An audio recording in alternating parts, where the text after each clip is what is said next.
भक्तजनों, माताओं, बहनों, सादर जय श्री कृष्ण। हमारे YouTube चैनल में आप सभी का बहुत बहुत स्वागत है। मैं हूं आपके साथ आचार्य धर्मेंद्र शास्त्री। सबसे पहले आपको और आपके पूरे परिवार को सोमवती अमावस्या की बहुत बहुत शुभकामनाएं और बधाइयां। भगवान लक्ष्मी नारायण का भरपूर आशीर्वाद आपके जीवन पर सदैव बना रहे।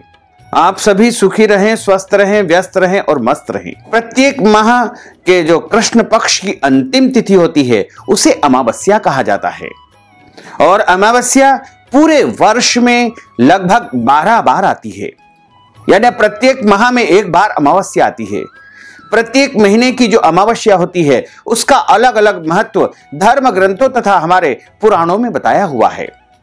भाद्रपद माह के कृष्ण पक्ष की जो अमावस्या होती है उसे पिठोरा अमावस्या, कुश ग्रहणी अमावस्या के नाम से जाना जाता है तथा इसे पोला अमावस्या भी कहा जाता है। इस बार सोमवार के दिन अमावस्या का संयोग निर्मित होने के कारण सोमवती अमावस्या का महासंयोग निर्मित हो रहा है और भादो माह की जो कुश ग्रहणी अमावस्या है वो इस बार सोमवार के दिन आने से अद्भुत और विलक्षण संयोग निर्मित कर रही है, क्योंकि सोमवार का दिन भगवान भोलेनाथ का दिन होता है और अमावस्या तिथि पितृेश्वर यानी हमारे पितरों की तिथि मानी गई है। तो सोमवार के दिन अमावस्या का आना अपने आप में एक दुर्लभ महासंयोग निर्मित हो रहा है। वैसे तो कई पंचांगों में मंगलवार को भी अमावस्या बताई गई है। कुश ग्रहणी सोमवती अमावस्या का महापर्व 6 सितंबर को रहेगा और इस दिन श्राद्ध की अमावस्या रहेगी, पितृ पूजन की अमावस्या रहेगी तथा पिठोरा पूजन की अमावस्या भी इसी दिन मानी जाएगी एवं स्नान दान और अन्य कार्यों के लिए 7 सितंबर को भी अमावस्या मानी जाएगी और इसे पिठोरा अमावस्या, पोला अमावस्या के नाम से जाना जाता है। अमावस्या तिथि का आरंभ 6 सितंबर 2021 सोमवार को सुबह 7:38 से हो रहा है, जो कि 7 सितंबर की सुबह 6:21 पर अमावस्या तिथि समाप्त हो जाएगी। यानी मध्याह्न व्यापिनी जो अमावस्या रहेगी वो 6 सितंबर 2021 सोमवार के दिन ही रहेगी। यानी सबसे अधिक अमावस्या तिथि यदि रहेगी तो वो सोमवार 6 सितंबर को ही रहेगी। बाकी तिथियां सूर्योदय व्यापिनी मानी जाती है, कुछ तिथियां चंद्रोदय व्यापिनी मानी जाती है, लेकिन अमावस्या को मध्याह्न व्यापिनी ही सर्वोत्तम माना गया है। चूंकि अमावस्या पितृकर्म की तिथि मानी गई है, इसलिए जिस दिन अमावस्या मध्याह्न काल में हो उसी दिन अमावस्या मानना चाहिए। तो यदि आप मध्याह्न व्यापिनी अमावस्या मानते हैं तो 6 सितंबर 2021 सोमवार के दिन ही आपको अमावस्या मानना चाहिए तथा पितरों के निमित्त इसी दिन श्राद्ध करना चाहिए, तर्पण करना चाहिए, पिंडदान करना चाहिए, ब्राह्मणों को भोजन करवाना चाहिए तथा इस दिन कुश ग्रहणी अमावस्या है, इसलिए कुशा का दान करना भी इस दिन सर्वोत्तम माना जाएगा। कुश ग्रहणी अमावस्या के दिन जो कुशा एकत्रित की जाती है वह पूरे वर्ष श्राद्ध कर्म, पितृकर्म या अन्य पूजा पाठ के लिए सर्वोत्तम मानी गई है और बाकी दिनों में जो कुशा एकत्रित की जाती है, कुशा एक प्रकार की घास होती है जो नदी अथवा तालाब के किनारे पाई जाती है और कुशा के बिना पितृकर्म, पूजा पाठ आदि कार्य पूर्ण नहीं माने जाते हैं। इसलिए कुशा का हमारे धर्म ग्रंथों तथा पुराणों में बहुत अधिक महत्व माना गया है। कुशा का जो प्रारंभिक भाग है उसमें ब्रह्मा जी निवास करते हैं तथा कुशा के मध्य भाग में भगवान विष्णु नारायण निवास करते हैं और कुशा का जो अग्र भाग होता है उसमें शंकर भगवान निवास करते हैं। यानी ब्रह्मा, विष्णु, महेश तीनों के निवास का यदि कोई स्थान है तो वो कुशा है।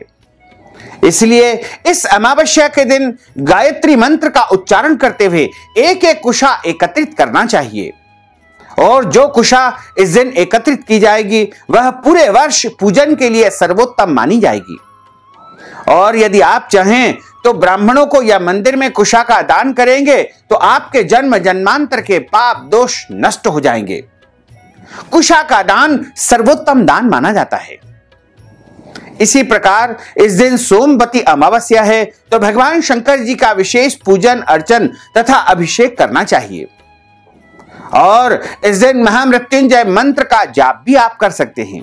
इसके अलावा अपने जीवन की अन्य समस्याओं के निदान के लिए भी आप उपाय कर सकते हैं। साथ ही इस दिन पितृ कर्म की अमावस्या है, तो अपने पितरों के निमित्त आप पिंडदान करें। तर्पण भी आप कर सकते हैं। आप चाहें तो स्वयं भी तर्पण कर सकते हैं या ब्राह्मण को बुलाकर उनके माध्यम से भी करवा सकते हैं।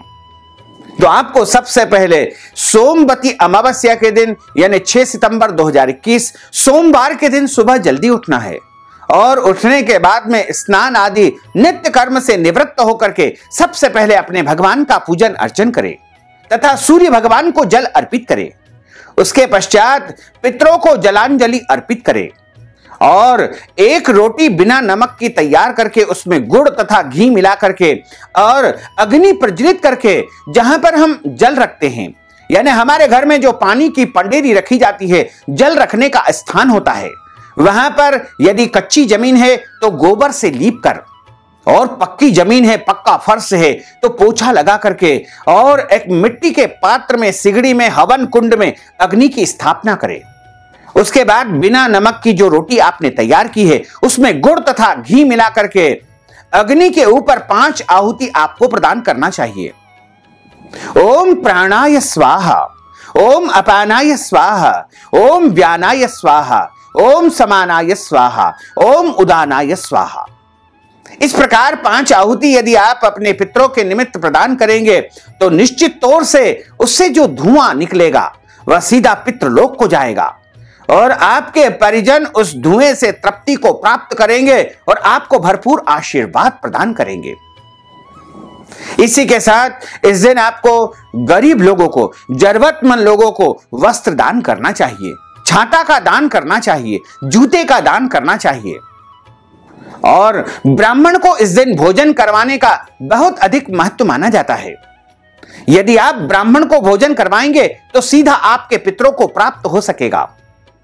यदि आप भोजन नहीं करवा सकते हैं तो ब्राह्मण को आटा, दाल, चावल, सीधा सामान इत्यादि वस्तुओं का दान करेंगे तो भी आपको ब्राह्मण भोजन का संपूर्ण पुण्य फल प्राप्त हो सकेगा। तो अमावस्या तिथि सोमवार के दिन है, इसलिए सोमवती अमावस्या का स्नान दान और पुण्य कर्म भी आपको करना चाहिए। सोमवती अमावस्या के दिन पवित्र नदी जैसे गंगा जी में, नर्मदा जी में, क्षिप्रा जी में, यमुना जी में और गोदावरी जी में तथा अन्य पवित्र नदियों में स्नान करने का भी अनंत गुना फल आपको प्राप्त हो सकेगा। तो आप इस दिन पवित्र नदी में यदि जाकर के स्नान नहीं कर सकते हैं तो अपने घर में नहाने की बाल्टी में गंगा जल या तीर्थ जल या गंगोत्री जल, नर्मदा जल या कोई भी पवित्र जल डाल करके उससे भी स्नान करेंगे तथा उस जल में तिल यानी काले तिल या सफेद तिल डाल करके स्नान करेंगे तो आपको तीर्थ जल का पूरा पूरा पुण्य फल प्राप्त हो सकेगा। और यदि आपके घर में तीर्थ जल उपलब्ध नहीं है तो आप नहाते समय तीर्थ का आवाहन जरूर कर लीजिएगा। तीर्थ का जब हम आवाहन करते हैं तो भी हमें तीर्थ में स्नान करने का पुण्य फल अवश्य ही प्राप्त हो सकता है। साथ ही अमावस्या के दिन यदि आप पीपल के पत्ते का एक उपाय करते हैं तो आपके जीवन की समस्त मनोकामनाएं अवश्य ही पूर्ण हो जाएगी। आपके जीवन में यदि आपको उच्च शिक्षा प्राप्ति की इच्छा है या फिर आप चाहते हैं कि अच्छी नौकरी मिल जाए और नौकरी यदि आपको मिल चुकी है और नौकरी में पदोन्नति आप चाहते हैं तो आपको इस उपाय को करना चाहिए। यदि आप अच्छा जो है मनपसंद वर वधु की प्राप्ति चाहते हैं तो आप इस उपाय को जरूर करें। यदि आप व्यापार में उन्नति और प्रगति चाहते हैं, आपके घर में अभी तक संतान प्राप्ति नहीं हो पा रही है, संतान की इच्छा आपके मन में है या फिर आपके जीवन में धन प्राप्ति की इच्छा है, कर्ज से आप मुक्ति प्राप्त करना चाहते हैं, अपना खुद का घर यदि आप प्राप्त करना चाहते हैं, नया वाहन आप प्राप्त करना चाहते हैं और अपने जीवन में सुख सुविधाओं को यदि आप प्राप्त करना चाहते हैं या फिर आपके जीवन में कोई भी इच्छाएं हैं तो आप इस उपाय को जरूर कर लीजिएगा। बस आपको करना यह होगा कि आप अमावस्या के दिन सुबह स्नान करने के बाद पवित्र अवस्था में एक पीपल के पेड़ के पास में जाकर के यदि वहां पर नीचे पत्ते गिरे हुए होते हैं उनमें से एक पत्ता उठा करके ले आइएगा और यदि नहीं गिरा हुआ है तो आप पीपल देवता से हाथ जोड़ करके क्षमा याचना करने के बाद पीपल का एक पत्ता आप तोड़ लीजिएगा तथा उसको अपने घर ला करके गंगा जल से अच्छी प्रकार से धो लीजिएगा। पवित्र करने के बाद में उसको एक कपड़े से पोंछ दीजिएगा तथा उसके बाद आप कोई भी कलम बना करके, यदि संभव हो तो अनार की कलम तैयार कर लेवे, यदि नहीं है तो कोई अन्य तीली से आप जो है सिंदूर के माध्यम से, जो सिंदूर हनुमान जी को चढ़ाया जाता है, उसमें थोड़ा सा घी अथवा तेल मिला करके आप उसकी जो कलम आपने तैयार की है उसके माध्यम से आप उस पीपल के पत्ते के ऊपर, यानी जो उसका सीधा भाग हो, जो चमकीला भाग हो, उसके ऊपर अपने मन की कामना आपको संक्षिप्त में लिखना चाहिए। जैसे आप शिक्षा प्राप्त करना चाहते हैं तो उस प्रकार से आप लिख दीजिएगा। आप यदि चाहते हैं कि आपको नौकरी प्राप्त हो जाए, व्यापार अच्छा चले, विवाह हो जाए, संतान की प्राप्ति हो जाए, कर्ज से मुक्ति प्राप्त हो, या अन्य जो भी इच्छाएं हैं, आप उस पीपल के पत्ते के ऊपर वो कामनाएं लिख दीजिएगा। और उसके बाद शुद्ध घी का एक दीपक आपको तैयार करना चाहिए। आप चाहें तो आटे का दीपक बना करके उसमें रुई की बत्ती लगा करके शुद्ध घी, यदि गाय का उपलब्ध हो तो बहुत अच्छा है, नहीं मिल सके तो कोई और घी, शुद्ध घी लेकर के और उसमें डाल दीजिएगा तथा पीपल के पेड़ के पास आपको जाना होगा। यदि आपके घर में ही छोटा सा पीपल का पेड़ है तो वहां पर भी इस उपाय को कर सकते हैं। तो आप पीपल के पेड़ के पास जाकर के और उस पत्ते को, जिसके ऊपर आपने अपनी कामनाओं को, इच्छाओं को लिखा है, एक से अधिक इच्छाएं भी लिख सकते हैं, एक से अधिक पीपल के पत्ते का भी आप उपयोग कर सकते हैं। उसको पीपल के पेड़ के नीचे, पत्थर के नीचे आपको दबा करके रखना है तथा शुद्ध घी का दीपक वहां पर आपको प्रज्वलित कर देना है और हाथ जोड़ करके अपनी इच्छाओं को आप वहां पर उच्चारित कर दीजिएगा और वहां से सीधे आपको घर पर चले आना है, पीछे मुड़ करके बिल्कुल नहीं देखना है। यदि ऐसा आप करेंगे तो निश्चित तौर से जल्द ही आपकी समस्त मनोकामनाएं पूर्ण हो जाएगी और आपके जीवन में सभी प्रकार की सुख सुविधाएं प्राप्त होगी और आपको धर्म, अर्थ, काम और जो भी आप चाहेंगे वो सब प्राप्त होने लगेगा। इस प्रकार इस उपाय को अमावस्या के दिन आपको सुबह से लेकर के शाम तक करना चाहिए। क्योंकि अगले दिन यानी 7 तारीख को भी अमावस्या है, इसलिए आप चाहें तो उस दिन भी कर सकते हैं। लेकिन इस उपाय को सोमवार के दिन यानी 6 सितंबर 2021 को सुबह से लेकर के शाम तक यानी सूर्यास्त के पहले पहले यदि आप कर लेते हैं तो अति उत्तम रहेगा। क्योंकि अमावस्या सबसे अधिक यदि है तो वो 6 सितंबर को है। 7 सितंबर को तो सुबह सुबह कुछ समय के लिए ही अमावस्या है। हालांकि उस दिन सूर्योदय व्यापिनी अमावस्या होने से उस दिन भी अमावस्या मानी जाएगी, यानी दोनों ही दिन अमावस्या रहेगी। लेकिन पुण्यदायी जो अमावस्या है वो 6 सितंबर 2021 सोमवार के दिन ही रहेगी। इसलिए आपको अमावस्या से संबंधित सभी कार्यों को 6 सितंबर 2021 सोमवार के दिन ही करना चाहिए। भाद्रपद माह के कृष्ण पक्ष की अमावस्या इसलिए भी विशेष मानी जाती है क्योंकि इस दिन धार्मिक कार्यों के लिए कुशा यानी घास एकत्रित की जाती है। कहा जाता है कि धार्मिक कार्यों जैसे श्राद्ध कर्म आदि में उपयोग की जाने वाली कुशा यदि इस दिन एकत्रित की जाए तो वह पुण्यदायी होती है। भाद्रपद माह की अमावस्या को पिठोरा अमावस्या कहा जाता है। मुख्य द्वार के दोनों तरफ पिठोरा का चित्र बना करके पूजन अर्चन करके धूप आदि भी इस दिन लगाई जाती है। इसलिए इस दिन देवी दुर्गा का भी विशेष पूजन अर्चन किया जाता है। इस दिन माता पार्वती ने इंद्राणी को इस व्रत का महत्व बताया गया था। इसलिए विवाहित स्त्रियों के द्वारा संतान प्राप्ति के लिए एवं अपनी संतान की लंबी आयु के लिए, संतान की कुशलता के लिए, संतान की सफलता के लिए व्रत भी किया जाता है और देवी दुर्गा का विशेष पूजन अर्चन किया जाता है। इस दिन महिलाएं और माताएं हैं सभी व्रत रखती है। कुंवारी कन्याओं को इस दिन व्रत नहीं रखना चाहिए। पूजा के लिए गुजिया, शक्कर पारे, गूंज के पारे और मठरी आदि बनाई जाती है तथा शुद्ध वस्तुओं का भोग देवी देवताओं को लगाया जाता है। पूजा के बाद आटे से देवी देवताओं के चित्र बनाए जाते हैं और उनकी पूजा तथा आरती की जाती है। अमावस्या के दिन शाम को पीपल के पेड़ के नीचे सरसों के तेल का दीपक लगाने से मनुष्य के जीवन के सारे कष्ट और संकट समाप्त हो जाते हैं।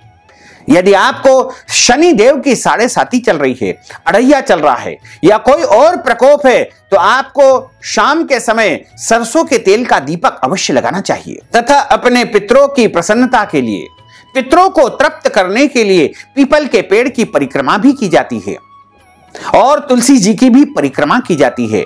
108 परिक्रमा पीपल के पेड़ की या तुलसी जी की जो मनुष्य करता है उसके जन्म जन्मांतर के पाप दोष नष्ट हो जाते हैं तथा एक एक परिक्रमा में एक एक चिरंजी रखते जाते हैं और उन चिरंजियों का दान किसी भी सौभाग्यवती माताओं को या ब्राह्मणों को करना चाहिए। इस अमावस्या के दिन काल सर्प दोष या पितृदोष पूजन पाठ अनुष्ठान भी आप विद्वान ब्राह्मण के मार्गदर्शन में संपन्न करवा सकते हैं।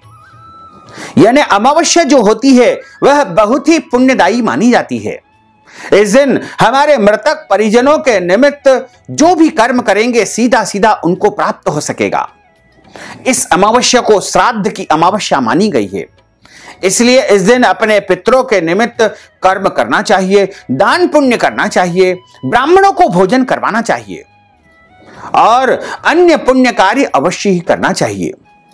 तो भक्तजनों, माताओं बहनों, यदि आप कुछ ग्रहणी अमावस्या, पिठोरा अमावस्या, पोला अमावस्या, भादो अमावस्या के निमित्त अपने पितरों की शांति के निमित्त श्राद्ध करना चाहते हैं, तर्पण करना चाहते हैं, पिंड दान करना चाहते हैं या फिर ब्राह्मण भोजन करवाना चाहते हैं या फिर पितरों की तृप्ति के निमित्त कोई भी कार्य आप अमावस्या को करना चाहते हैं, तो आप हमारे माध्यम से अवश्य ही करवा सकते हैं।